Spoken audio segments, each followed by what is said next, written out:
Foi ele o mais querido amor da minha vida. Eu adorava tanto que logo me casei. Com ele fui sincera, esposa sempre amiga. Nas horas de amargura, em riso transformei. A cabo de algum tempo, de unir nosso destino. Nasceu um garotinho, orgulho de meu lar. A vida me sorria, eu tinha o que queria. Um chefe de família, honrado a trabalhar.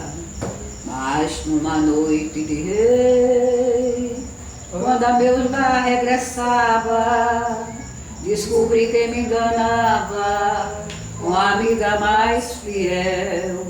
Louca de dor implacável, por ser lá tão deplorável, cheia de ódio implacável, sem compaixão os matei. Que quadro, companheira, não quero recordá-lo. Encheu-me de vergonha, de ódio e de rancor. Que vale ser bondosa se um dia em minha vida cravaram em meu peito a flecha desta dor. Por isto, minha amiga, é hoje a triste noite. Meu filho sapatinho lá fora colocou.